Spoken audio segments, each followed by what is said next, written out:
तर या ठिकाणी आपण क्वेश्चन नंबर 32 सॉल्व करणार आहे. A mass attach to a spring perform SHM whose displacement is x is equal to 3 into 10 raised to minus 3 cos 2 pi t. Okay, तर एक मास दिलेला आहे जो स्प्रिंगला अटॅच केलेला आहे आणि जो सिंपल हार्मोनिक मोशन करतोय आणि त्याचं डिस्प्लेसमेंटचं पण इक्वेशन दिलेलं आहे 3 into 10 raised to minus 3 cos 2 pi t मीटरमध्ये. Okay, the time taken to obtain maximum speed for the first time is. तर कोणत्या फर्स्ट टाइमामध्ये त्याचं मॅक्झिमम स्पीड या ठिकाणी ऑब्टेन होऊ शकतं ते आपल्याला फाईंड करायचं. टी या ठिकाणी आपल्याला फाईंड करायचं आहे. हा क्वेश्चन 2021ला आलेला होता.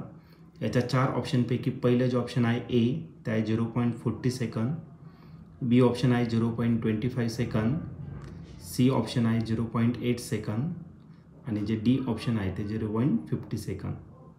तर या 4 ऑप्शनपैकी या क्वेश्चनचं करेक्ट ऑप्शन कोणतं राहणार आहे तर ते आपण सॉल्व करूया आणि मग डिसाईड करूया. तर या क्वेश्चनमध्ये एक मास दिलेला आहे जो स्प्रिंगला अटॅच केलेला आहे, जो सिंपल हार्मोनिक मोशन करतोय आणि त्याचं डिस्प्लेसमेंटचं इक्वेशन दिलेलं आहे 3 into 10 raised to minus 3 cos 2 pi t.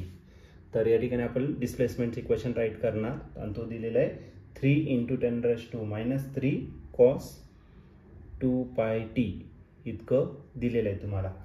Okay, आणि एक कशामध्ये दिलेलं आहे तरी दिलेलं आहे तुम्हाला मीटरमध्ये. ओके, या युनिटमध्ये दिलेलं आहे, काय अडचण नाही आहे. आपल्याला टाईम विचारलेलं आहे, time taken to obtain maximum speed. तर मॅक्झिमम स्पीडसाठी किती टाईम लागणार आहे आपल्याला या ठिकाणी फाईंड करायचं मॅक्झिमम स्पीडला पोचायला. आता एक काम करा, डिस्प्लेसमेंटचं इक्वेशन दिलेलं आहे, डिस्प्लेसमेंटवरून आपण स्पीड फाईंड करून घेऊ. मग याला आपण काय करणार आहे, डिफरन्शिएट करणार आहे विथ रिस्पेक्ट टू टाईम. जर याचा जर डेरिव्हेटिव्ह घेतला तर काय भेटेल आपल्याला, dx अपॉन काय भेटेल तर dt. 3 into 10 raised to minus 3 जो आहे तो काय कॉन्स्टंट आहे, म्हणजे पुन्हा आपल्याला डेरिव्हेटिव्ह घ्यावा लागेल कोणाचा तर cos 2 pi t चा. Okay, what is rate of change of distance, तर तो असेल स्पीड, तो v निर्पेण केला. 3 into 10 raised to minus 3 तसा कॉसचा जर डेरिव्हेटिव्ह घेतला तर तो काय भेटेल मायनस साइन 2 pi t आणि पुन्हा आपल्याला डेरिव्हेटिव्ह घ्यायचा आहे कशाचा तर 2 pi t चा. ओके, हा मायनस साइन मी स्टार्टिंगला घेतो, मग v इज इक्वल टू करायला -3 into 10 raised to minus 3 sin 2 pi t आणि याचा जर डेरिव्हेटिव्ह घेतला 2 pi कॉन्स्टंट आहे, टीचं dt कॅन्सल, म्हणजे याचं जे आन्सर येणार ते किती येणार तर 2 pi. 2 pi ला मी स्टार्टिंगला घेतो, मग v इज इक्वल टू करायला -3 into 10 raised to minus 3 into 2 pi into sign किती तर 2 pi t.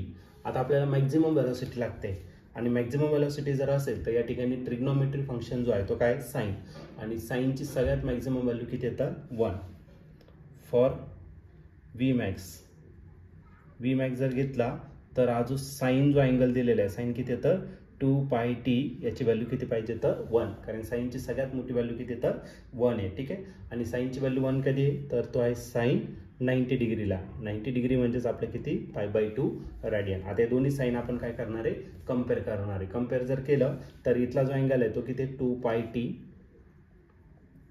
आणि इकडचा जो अँगल आहे साइनचा तो किती तर π/2. इथला पाय आणि इथला पाय काय आला कॅन्सल, मग 2t इज इक्वल टू काय राहिला 1/2. 2 इकडे मल्टिप्लाय, इकडे काय करा डिवाइड, मग t इज इक्वल टू करायला 1/2 into 2, 2 चा किती राहिला 4, म्हणजे 1/4 सेकंद. टाइम कशामध्ये भेटेल सेकंदमध्ये, पण आपल्याला पॉईंटमध्ये आन्सर दिलेला आहे तर याला आपल्याला सॉल्व्ह करावं लागेल. मग t इज इक्वल टू 1 ला डिवाइड करताना 0, आता झाला 10, 4 2 चा किती राहिला 8, किती उरला 10 - 8 किती 2, म्हणजे 20, 4 5 किती झाला 20. मग आपला जो टाइम आहे तो किती भेटेल तर 0.25 सेकंद.